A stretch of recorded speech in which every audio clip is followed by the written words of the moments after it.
All right, I think we have us all set up. So welcome, welcome, welcome, everyone. I am so excited you're here. This is our very first roundtable, and it's spirituality in everyday life is the focus. And I have my second window did open. There we go. All right. So now we have all the buttons pushed. And so I can't thank you enough. And so we're going to treat this like a round table.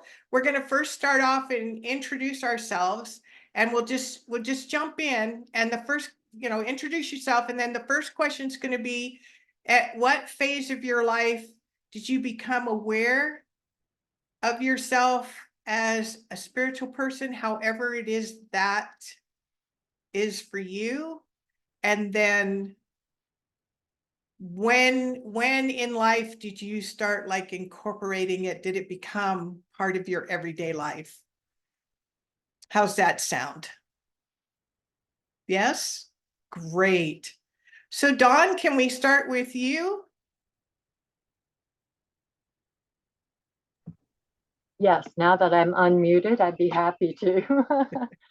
So, the phase that I recognized that something was going on in my life was when I was about probably 4 or 5 years old. And when I was actually, oh, my name is Dawn Overstreet. I forgot to do that. I live in Atlanta, Georgia. And I think it was about 5 years old when I recognized that what I was watching and what I was feeling was quite different than, what other people were going through in their daily life. And I started recognizing that as a kind of a signal for me to understand what I really wanted or how I wanted to feel in my own life. And how I use it, from that point on, as I started getting older, I started realizing that I began to think about those kind of feelings that I had when I was really young and how they apply to me, and how I began to start making decisions based on the feelings that I had. And, right up until today, it's been like a, gauge for me of being able to accept that what I see and what I feel is reality to me, and that nothing else really matters. I don't really care about anything else because I came here with purpose and I came here to accomplish. And by working with that sensitivity that I've developed over the almost 50 years, it has led me in the direction that has made me feel very whole and fulfilled. Thank you. That's beautiful. Susan, I'm just going the way I see everybody on the screen. You need to unmute yourself. There we go. Hi, my name is Susan Kellogg, and I currently live in Des Moines, Iowa. And I was thinking about, I know when I first had a conscious thought about being a spiritual being was the soul part of it. I loved freedom. And my parents were experiencing a lot of stress when I came into the life of this body. But about 2 years old, my mother later on told me this. She said, you were in the backyard and you figured out how to walk out the back gate and start adventuring out into the world. And I was like 7 or 8 blocks away, happy, free. I mean, I was just singing. And well, then she sent my dad to go get me. And he thought he was supposed to curtail me. He told me later, he said, you know what? I didn't want to do that, but your mother did. So I got a little pal, and that kind of flipped me out of myself for a long time. Here I was free again. Oh boy. And then all of a sudden, there's a price to pay. And I had to really work myself back. I had to go back I got sick, I got asthma, I got all kinds of physical stuff showed up. And I learned later on, I get chills all over my back. It wasn't just this lifetime, it was lifetimes where I had to reclaim my power. And so empower was something I wanted. I really did. And I went after it. And there were times when I was really strong with it and I was supported with it. And it was as a young teenager when a doctor told me, you know what, I could put out the fire of the physical stuff with medication, but you've got to find coal and you've got to find the source of your own power. I had people throughout my life that would give me those insights. And that's what guidance does for me.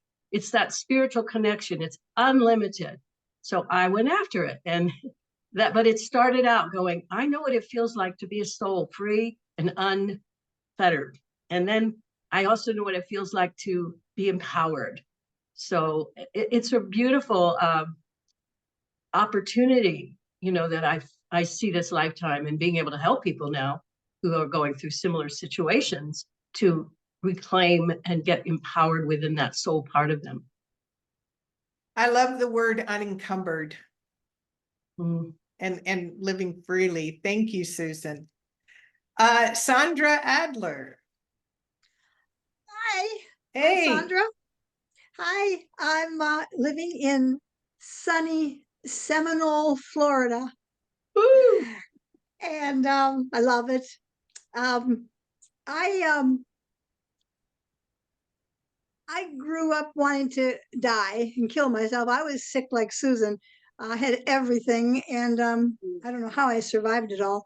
But it wasn't until I was 35 when I went to a lecture that many of the people here on the screen have been to, and I heard that I was a soul in a physical body, and that I had a life purpose that was unique, and I had gifts, and I had this, and I had that, and it just blew my mind because I didn't know any of that, and that's why my life was so horrible, and that's why I wanted to commit suicide, because I didn't know that.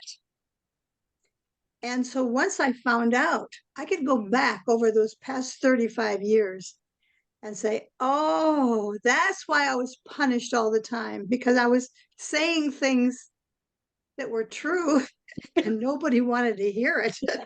And I was psychic. And I it just helped me to regroup my life, forgive my parents for all they did to me, and say they were doing the best they knew how. But as soon as I learned all this, immediately I put it into action because I was so starving. I was so hungry. Mm-hmm. And I learned how to communicate two ways with my spiritual helpers, my angels, my guides. I learned how to ask questions properly and get answers clearly. Well, that just changed my life. I asked everything I ever wanted to know all my life. And then I learned everything. And then I felt like I knew everything. I was so smart because my angels know everything. They know why I'm here. They know what my purpose is. They know everything. They know what's in my best interest. They know what's not my best interest. I didn't know all that. But when I listened to them, I knew. So I was so excited about it, and I'm a communicator, so I just told everybody. And then I had to learn how to do all that myself. So I took the training, and I learned how to do it, and I have helped thousands of people to communicate with their spiritual helpers and to learn their life purpose and to want to quit trying to commit suicide. A lot of people that I attract were like me, like attracts like. And so I can help them, giving them hope and showing them the way. And it's been the most fulfilling thing because everything I learn, if I pass it on, that's the joy. thank you, Sandra. That's beautiful. Thank you so much. Christine. And if the others could go ahead and re-mute yourself when you're done, so make sure we don't end up picking up background noise. Okay, can you hear me Yes, now? I can hear you now. Well, I actually, one of the first things that I remember, I'm Christine Baker, and I'm currently in South Carolina, but I usually live in Santa Fe, New Mexico. And I remember I grew up in the farmhouse that my mother was born in, that her father's father built in the 1880s. And I remember looking out the window at the gravel road and imagining in my mind seeing the carriages and the horse-drawn wagons going by and thinking that there's got to be more than just 7 years or 70 years to experience everything in life on planet Earth. Now, that thought just came to me. I don't remember, and maybe I had similar experiences to Susan and Dawn and Sandra of having insights that weren't accepted in the neighborhood, but I spent a lot of time in a tree, in a mulberry tree, as a young child, and out picking wildflowers in the fields and grounding myself in that way. And at night, when the skies were lightless back in the day when we didn't have all the light pollution, I would look up at the stars and I'd go, there's, what is this God? Are these pinholes? Is God watching us? How can God watch everybody? I had those big questions. And so I was 22 when I heard in college, I had a very good college professor. I had to take world religions, and he presented all the religions of the world as different pathways, not this one's right, that one's right, but that they all had the same philosophy of the golden rule. So that opened me up. And then I started reading Edith Hamilton and mythology and learning about mythologies of life. And then I heard the Inner Peace Movement lecture. And I heard someone saying everybody has ESP. I was reading Edgar Cayce. And I wanted to be a healer like Edgar Cayce. Not that I'm, going into trance kind of person. But ever since then, when I learned I'm a soul with a physical body, not a physical body with a soul, that was like lightning going on. And Jesus had come to me from the portrait in church, the portrait above the minister, saying, my message was love one another as I have loved you, not what that guy's saying. When I was about 14, I had that experience. So I remember as a teenager driving around what we called the square in the town that I grew up in the back seat of the car going, God, there's got to be something more to life than this. So I was all in when I was 22, and I just graduated from college, and I was addicted to the Inner Peace Movement, which is where we learned about our angels and that we could talk to our angels, and we all had psychic gifts, and it was about love. Life is about love. And so I was addicted to that. And spirituality has been, my driving force. Am I doing all that I came to do? And am I on my right path, and checking and rechecking and, accepting all the adventures that I've had, good and bad, as getting me to this point right here, right now. And so, yeah, it was what I was born for, what I was born for. So spirituality in my everyday life is my drug of choice. I love that drug. Roshni. Hi everyone. So I'm Roshni Mystery from London, UK, and it's usually freezing cold, but it's very sunny today. Hence the rainbow background, but that's not real rainbow. So where shall I start? So I would say when I was 24, when my mum passed away, she was only 53. She was quite spiritual. She was a big Krishna devotee. I wasn't very religious at all up to that age. And then because she passed away in a temple while she was actually playing a flute and singing hymns, I felt like, oh, there must be some connection with God, So I learned quite a bit about Hinduism. That's what I was born as, a Hindu. And then in 2009 and 2010, a close family member was diagnosed with cancer. That's when the law of attraction was introduced to me. And then in 2015, when I started a very stressful job, I don't know if you all remember the lovely Doreen Virtue. I was watching a couple of her YouTube videos back then, and I learned how to do cord cutting. And a bit like one of you guys said, is that I learned how to forgive my parents because they only knew what they knew, and even our ancestors. It's like a generation thing. Is like, if my dad was a bit strict, it was because his dad was strict, and his dad was strict, and so on. And that's when you like forgive, and you think, gosh, I didn't know that at the time. All that hate, all that anger, why me, victim, went away once you do the cord cutting. And just at that time, Doreen Virtue introduced the angels and the cards. And I remember going into work that day, and there was a very spiritual training provider, and she came up to me and she said, "Oh, did you know Archangel Michael's behind you?" And I was like, "Huh?" I can't see him. I looked around because he's right behind you and he's opening up your third eye. And I was like, this woman's mad, right? But I went home that day and I really started looking into the angels, and I haven't turned back. So I absolutely love that moment. And then I would say the pivotal moment again was in 2016, where a managerial role I took up in the government was very stressful, and that pushed me into meditation, and that pushed me into all things spiritual, finding facilitators and healers to help me heal and really, heal that inner child, those emotions that we've had, for eons and eons, not just this lifetime, and release it. And, it was really magical. And at the time, I thought it was magical. I didn't quite understand it.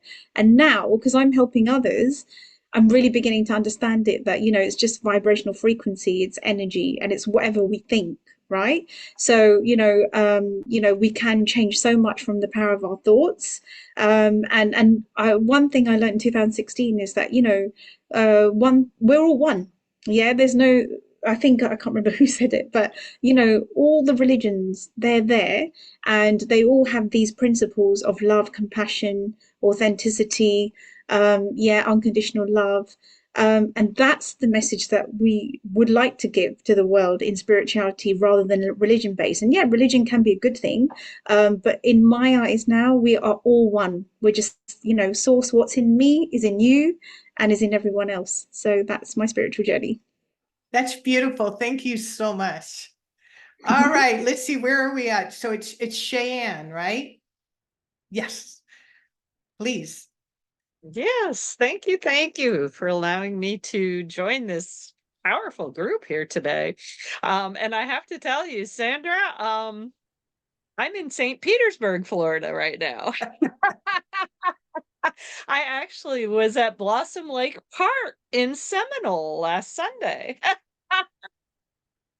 So anyhow, home is where I park it. My name is Cheyenne Kramer, and my husband and I are full-time RVers. So we have our RV parked in St. Petersburg right now, but we're getting ready to go up to Raleigh, North Carolina next week, which is where we lived for 30 years. And I was just trying to imagine, it's like, okay, I think when my real awakening started to come about was quite a number of years ago, before my first child was born. I actually had a miscarriage on a cruise ship. And I was dumped off the cruise ship in San Juan, Puerto Rico, and sent to a hospital there to take care of me. And when I was under anesthesia there, I very definitely had an out of body experience. I felt like I left that hospital and went back to Vermont, which was where I was living at the time.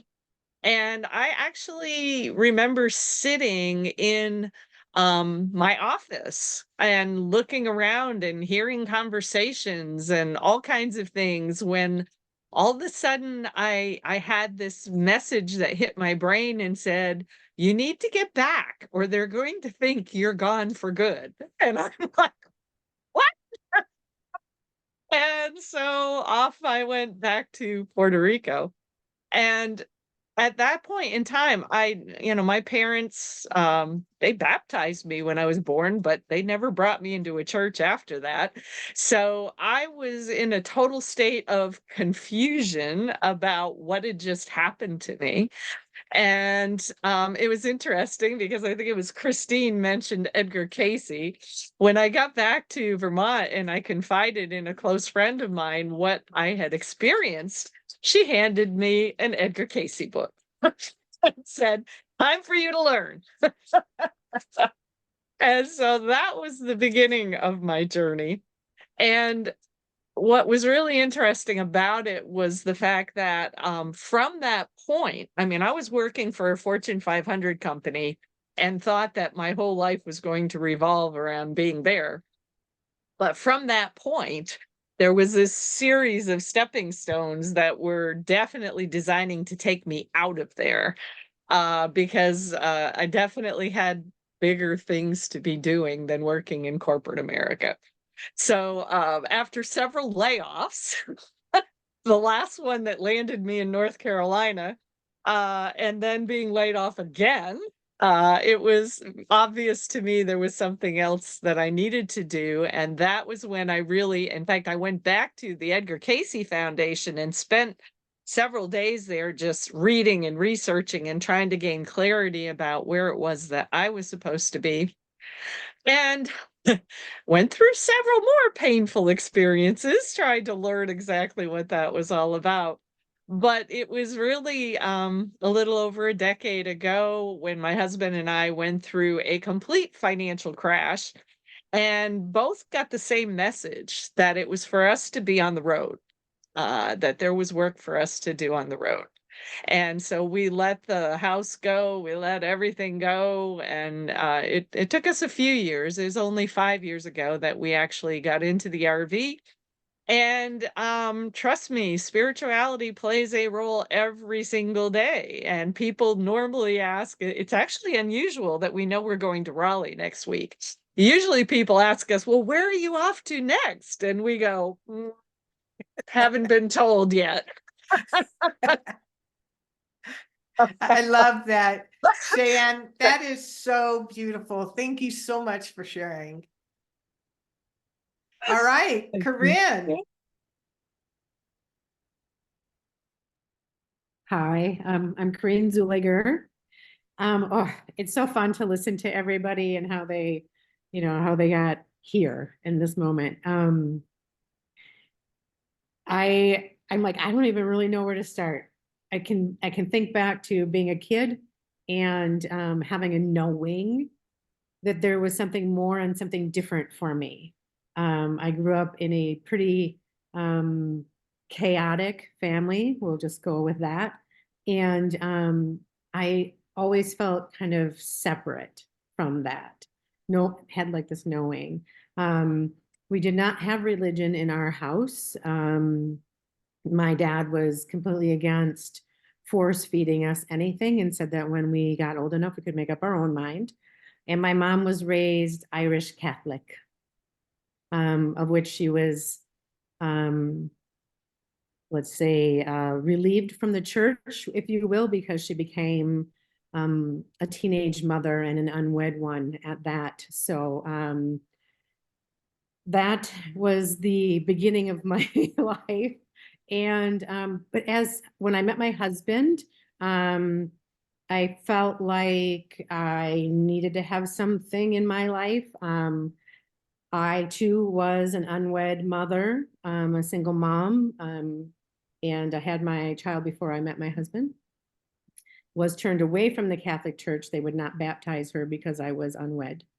And that's where I was like, yeah, no, thank you. But when I met my husband, he belonged to a more opening and accepting church. And so I went there for a lot of years. But around my early 30s, I had a nervous breakdown and was really kind of floundering as to what I was considering suicide as my option out, and was really seeking something more.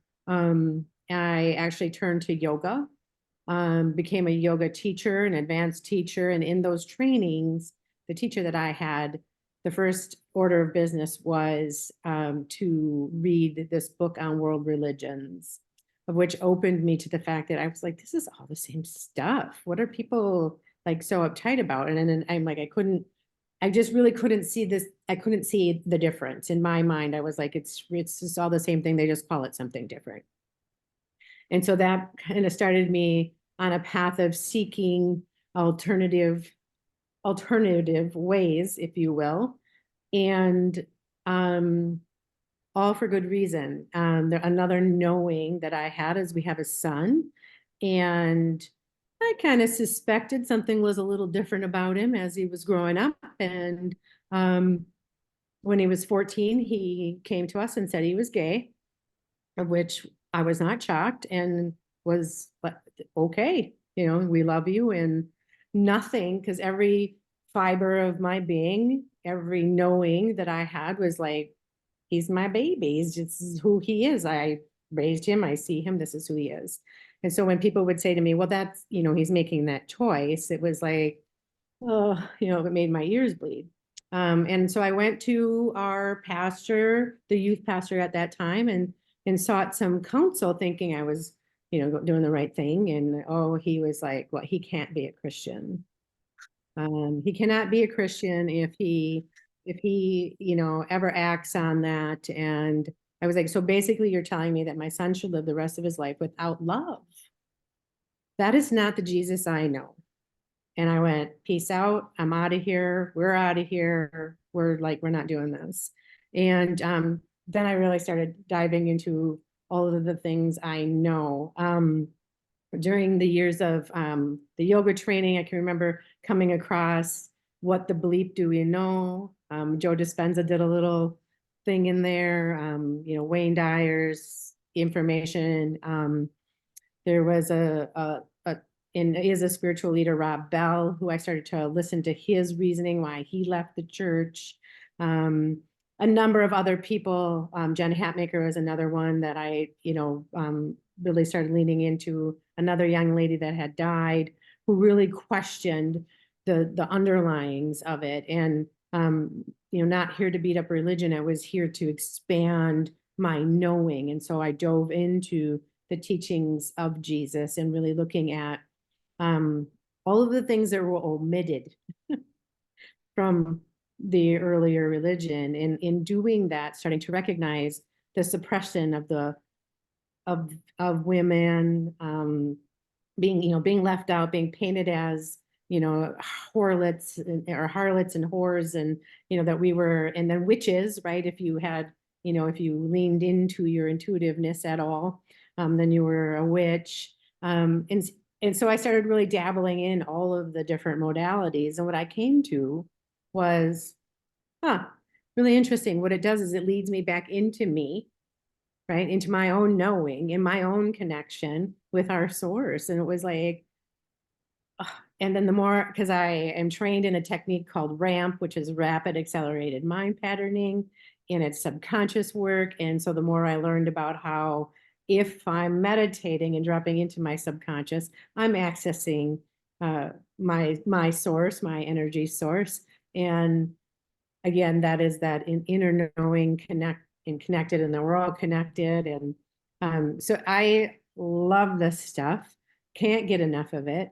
And I blend it all.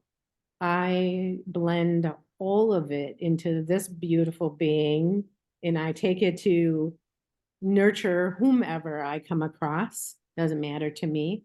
I love animals. And so what I love about animals is I feel like you can connect with them without having to say a word, which is beautiful, because I have a lot of words. Yes. Words. So I love animals. But just really just trusting and leaning into listening to the signals. I get goosebumps, as spirit moves through me, and I know then I'm walking the right way, and having that understanding of what that is. I'm still tapping into my own guides, in who they are, identifying who they are. I lost my dad 17 years ago, and in trusting the little signs that I see, coming from him, and then also my brother and my mom, the signs that are coming from them, from the other realm, and knowing that everything I know about frequency and vibration. I think that was the basic thing, right? Ninth grade science. Energy It cannot is. be created or destroyed. And that to me, I knew as soon as I heard that, I was like, they're still here. They're Yeah. still here. It just looks different. And we're all going to go somewhere that looks different. And I love to, learn and explore more. I love to learn from other people. So it's so cool to be in this particular space. Thank you And so much, Kareem. That is so beautiful. Thank you. All right. Yes. Not last, not least, your name, where you're from, and when did you first start realizing about your spirituality, and when did it become part of your everyday life? Well, I'm Yaz, and I'm technically in Cardiff, UK, but my imagination's in Barbados on a beautiful beach, and it'll always be there. What happened to me was in 2002, my body tried to reject my heart. So I spent a lot of time asleep. I think that's when I did my awakening. So I was talking to the ancients and and the light beings and stuff, But so anyway, when I come to, I had 6 kids, aged 1 to 11, to bring up, and I was 6 stone, and my heart was huge, of all diseased, and the valves weren't really working, and it felt like a bear had hold of my heart and wouldn't let it go. And then if I did anything like take the kids to school or something, then it'd feel like I was drowning because of heart failure. So I was in a pickle, guys, and I was given 5 years to live, and they always said I was going to die. It was every time I went to the hospital, that's all I heard. Stop it, Scoops. Oh, out the way. Sorry, dog, go away. And then I built a world. I built another world. I built another world where my kids were there, but they turned up as little creatures, little furry creatures, or feathers, And this world looked a lot like Barbados, right? And there was me on my 22 tablets keeping me alive. But every time I went to that world, right, I could move and I could play and I could act like a real human. There wasn't any dishes to do because the kids set the vegetation. There wasn't any clothes or uniform. There wasn't any school runs. So this world was awesome. So to cut a long story short, right, like in 2020, I got brave enough, right, to see if it worked on other people. So I put an event out on Facebook. I was really, really brave, right?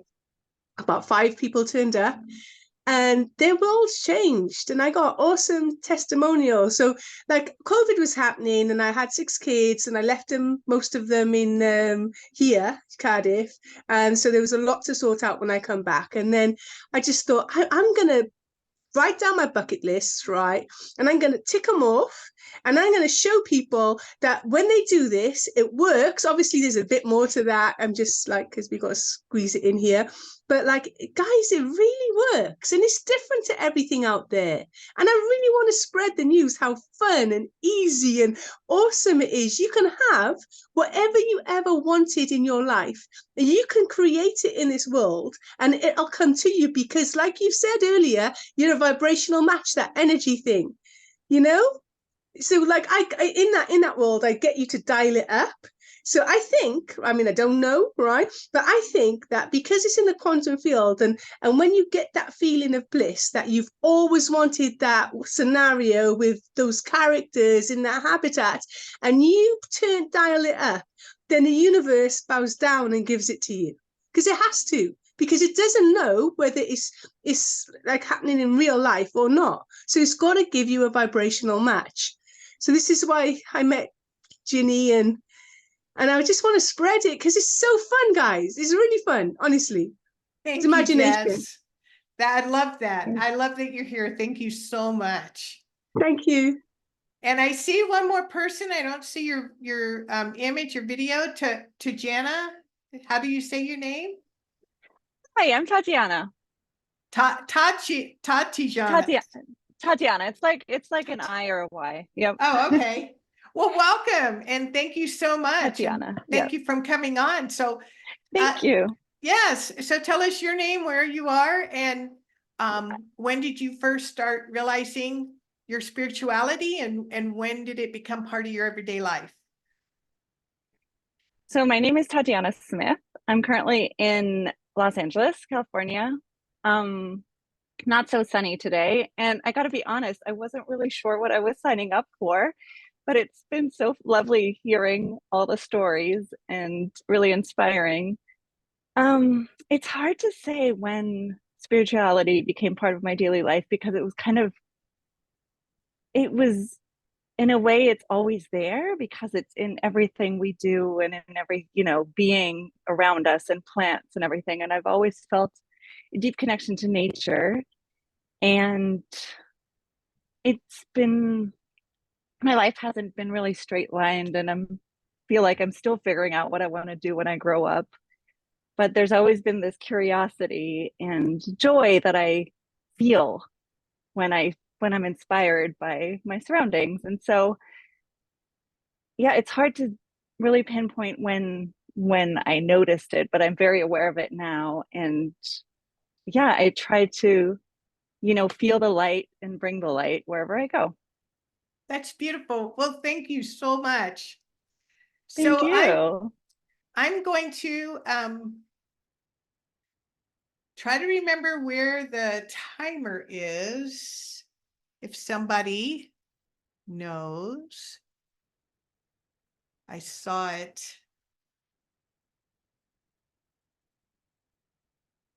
There it is.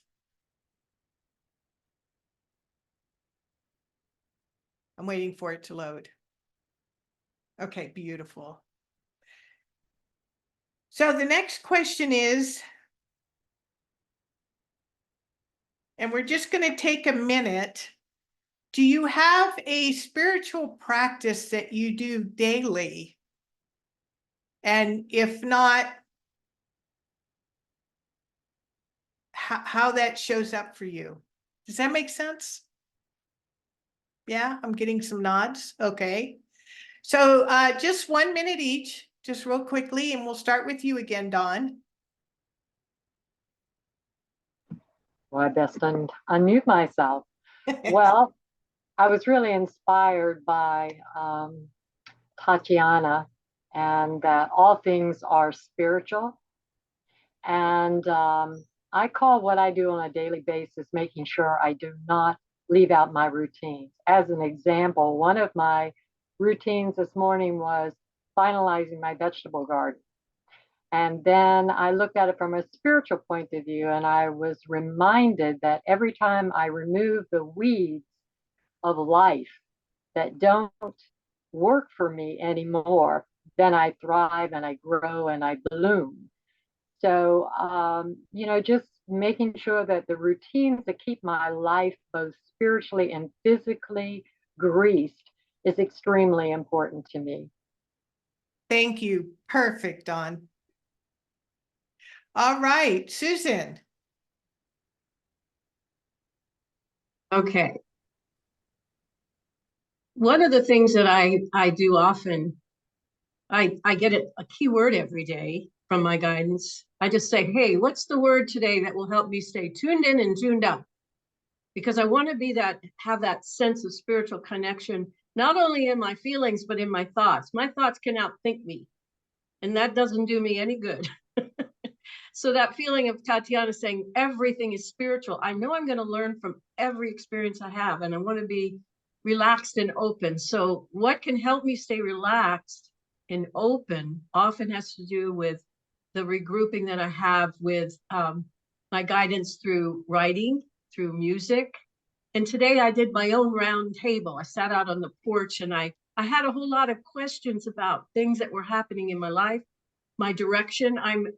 I'll be 78 in September. I mean, I have a whole new vista that's open to me. And so I sat and I talked to them. I just wrote, we talked, we regrouped, we sang. And I find myself doing that as a regular basis. Whenever I need insights, often a song will come to me and Thank I will you. sing it.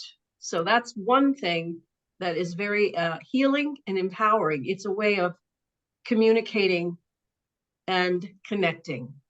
Thank you, Susan. All right, Sandra. What I do every day is I get a keyword as well, and I get up and I spiritually cleanse myself and get my goosebumps. And once I have the goosebumps, then I know my angels are touching me. And so then I go through my list. I've got a list every day. I'm very organized of all the things I'm planning to do today. And then I ask my angels, is it in my best interest to do this today? Is it in my best interest to do this today? And here's my list. And and so the ones I get a yes for, those are the things I do today. And the ones I don't get a yes for, then I put them on another day. So I make my plan, make my decisions, and then I check it with a higher source so I can be happy and joyful 24/7. That's my goal in life, to have inner peace all the time. And it works. That's beautiful, Sandra. Thank you so much. That's beautiful. All right, Cheyenne. Yes. For me, it's about meditation walks as one of my first activities of the day.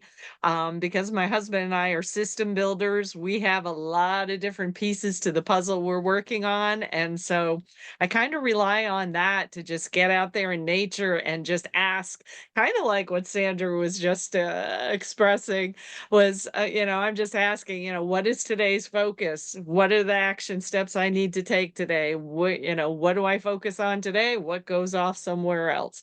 So those meditation walks are necessary for me. That's beautiful. Thank you. All right, Roshni.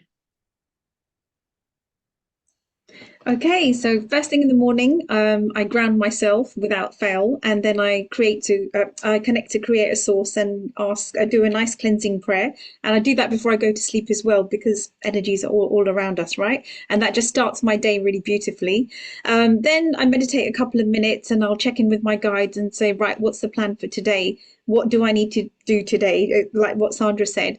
And because I've got a light and spirituality page, that's what it's called on Facebook, I actually post a positive message every day.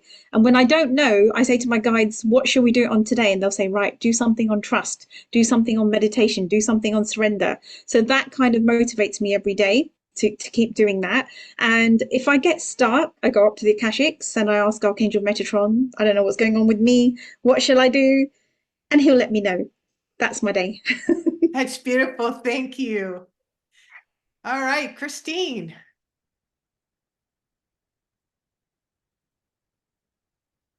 I do deep breathing, which gets me cleansed, gets me awake, gets me moving, and really go within. And I also like to regroup the day by going over the day, sometimes backwards from what I just did to the beginning. And like last night, I had these conversations with my angels because I wasn't going to sleep right away. And I had Yaz's creative experience that she was talking about with the imagination. And it was amazing. So just taking time to get quiet, even if I'm driving to town, putting my hand on my heart, recentering. I do that a lot all through the day so that I feel that it's a nice hum, not too high, not too low. I feel my hum. Thank you, Christine. Thank you. Kareen. Well, I start my day before I get out of bed, and I make sure I tell myself it's going to be a great day, right? So I'm connecting. But I go downstairs and I jump on my little rebounder. And when I'm doing that, I'm shaking up my cells, getting them going. But I connect in that way too, right? And reminding myself of who I am, my identity, what my purpose is out in the world. I journal, I meditate. I use sound bowls when my mind is a little going crazy or if I need some clearing. and breath work as well. So I love that. But just tuning in and tapping into, definitely spending time within me and then with nature. So as much as I can get out in nature, I am there. That's beautiful. Thank you. Yes. Hi, I start the night before because it's like another word for imagination is pretend. So it's all in the pre-work.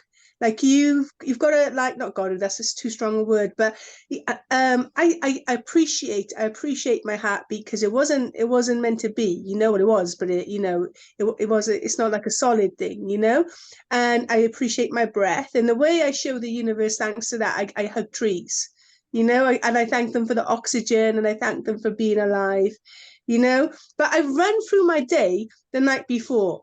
So like all those blissful things that happen in the morning like a miracle happened today. I've got a really cute dog, like you've seen earlier, but he looks like a dog, but he's like an alligator in a cute dog's body, right? So people go up to him and think that they can smooth him and they lose an arm or a leg. So today he was actually like, it behaved, which is a miracle, honestly, Thank you. Thank you. All right. And Tatiana, is that? Tell me. Tatiana. Tatiana. Tatiana. Tatiana. Yes. I apologize. It's like tater tots.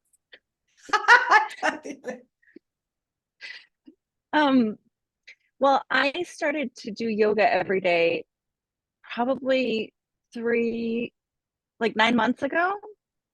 And it's helped me tremendously just connect to my body and connect to my breath and just bringing everything together. And so I've missed maybe a couple days, but that's what I try to do every morning. And it just sets my day up for a great day. And so that's what I've been doing. And it seems to work. And then sometimes I'll add some meditation like at the end and journal. I try to journal every day, but yes. Thank you. I love this. I love all these different ways that we all use to tune in. So I think we have time for one more question.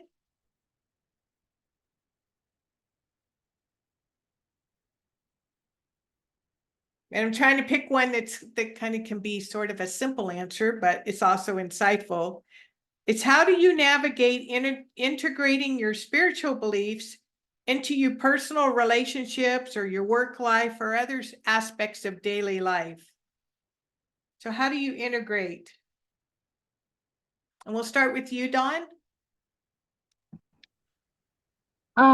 Well, I am reminded every day on a personal level that of where I came from, what I brought with me, good, not so good, the refinements that I make within myself, and with that transition into my business, I am rewarded from all of the pulling of the weeds and undoing of the past. And as I move into my social situations and working with other people, then I have a lot to share with them.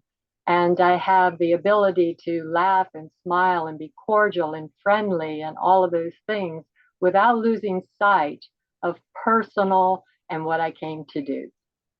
Thank you. That's wonderful. Thank you, Dawn. Susan. Well, my life purpose is what I came to fulfill.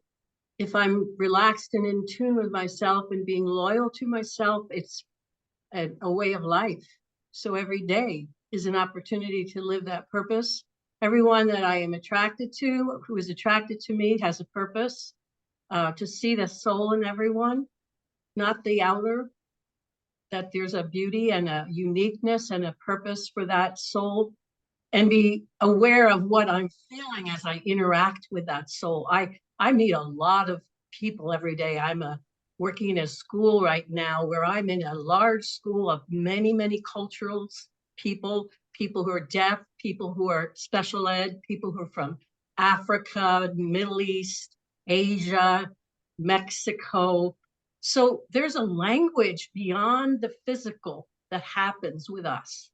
And I can tell when I am tuned into myself and I'm acknowledging the soul and the purpose and the oneness and the spirituality of that moment, because there isn't any separation. And my energy stays high throughout the day. So my goal is high to high, like the pelicans, high to high. I don't have to try hard to get up when I'm just really relaxing. I appreciate what everyone said about first, I have to relax inside. Thank you, Susan. Yep. Thank you. You're welcome. Sandra. For me, I am loyal to myself. I know what I've come to do. I'm doing my purpose. Anybody that's attracted to me, I figure they want to know what I know. So I share my guts out. And I provide service. I teach them how to spiritually clear their mind, cleanse their body, cleanse their soul. I teach them how to communicate with their spiritual helpers. I show them everything that I know how to do, and send them off to camp in Iowa when they say they want more. I do. I just pass it all on because I figure that's what I'm here for. I might as well share with them. And if they're not interested in spiritual things, they're not in my life. Thank you, Sandra. Then I write it all down and I put it in a book. And I've got this book where all the kids are different, all different, like Susan was saying, all different countries, religions, races, and passing it on through kids in writing. Thank you, Sandra. Thank you. All right, Cheyenne. Hey, integration for me, I think is really very much about just trying to be aware of energies and vibrations that I'm coming in contact with, making sure that I can feel alignment in terms of me being aligned with spirit and where I'm being guided. Those are the main things. And I have found that one of the great tools for me is doing forgiveness work.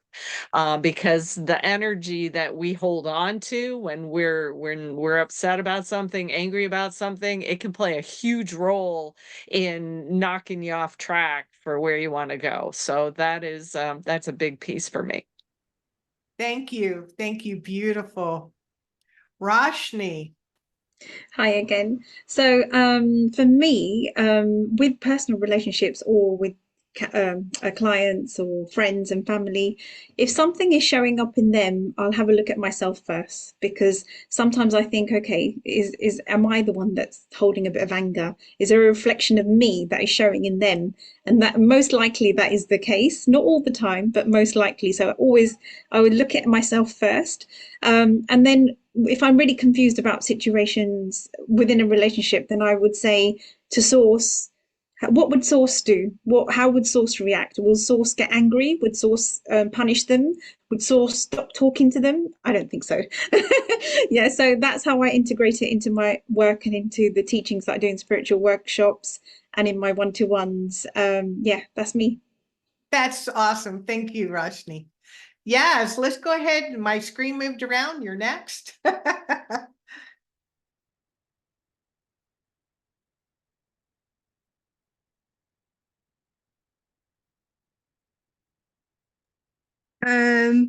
So mine's simple.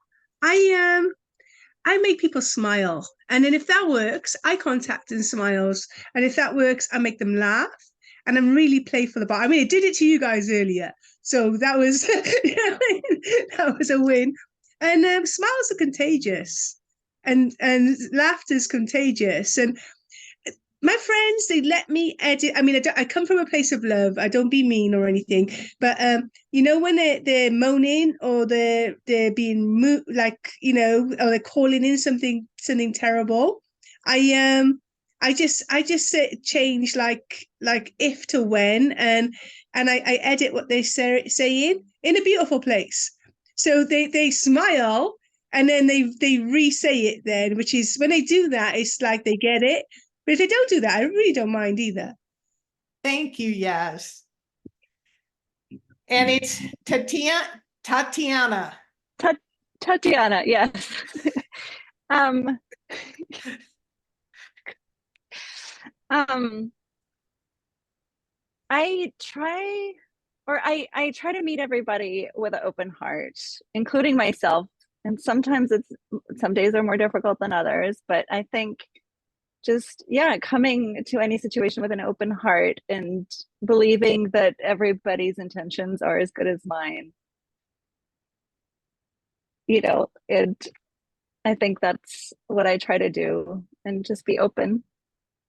Beautiful. Thank you so much. Kareen. Oh my goodness. First and foremost, as a beacon of love and light, that is how I go about my day. I believe a smile, when you smile at someone, it's contagious, and it makes us both release all the feel-good chemicals. So I do smile a lot. I like to see, just welcome people in their otherness. Not everyone's going to be like me. The world would be a pretty boring place if everyone rolled like I did. And so I love to embrace people where they're at, and put kind of a force field around me, if you will, to repel that real negative, angry energy. And then I do the ET heart light. I send people love and light like this, and kind of empower it to them, so that if they are in that negative space, it's like, I got ET, and here you go. Here's the little love and light for you. Thank you. That's awesome. And last but not least, Christine.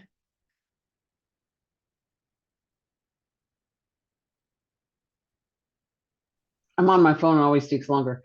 My motto is live the love you are.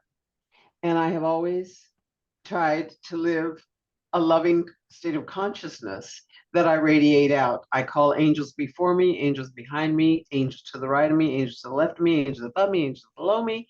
And I just project that is who everybody is. I love to make children, I talk to children, babies especially, welcoming them back to the planet and blessing them. I consciously project what's possible instead of the impossible. And yeah, I'm in a relationship for the first time at age 69. I started this. So I'm learning a lot also about that close personal relationship and how to stay loving. Thank you, Christine. And thank you, everybody. We're out of time, but this has been beautiful. And anybody watching the replay, if you resonate with any of these beautiful women here, these beautiful souls, reach out to them. I will tag every one of them in the video, so you can just click on their name and get in touch with them. And everyone, thank you for taking your time out on a Saturday to be here and to share your light with the world and with these beautiful women in this group. I so appreciate you. And next month, we'll do another roundtable or maybe a mini workshop, and it's going to be on manifesting and what did I say, Don? Manifesting, and creating. So namaste. Thank you, everyone. Thank you, Jenny. Thank you. This is wonderful.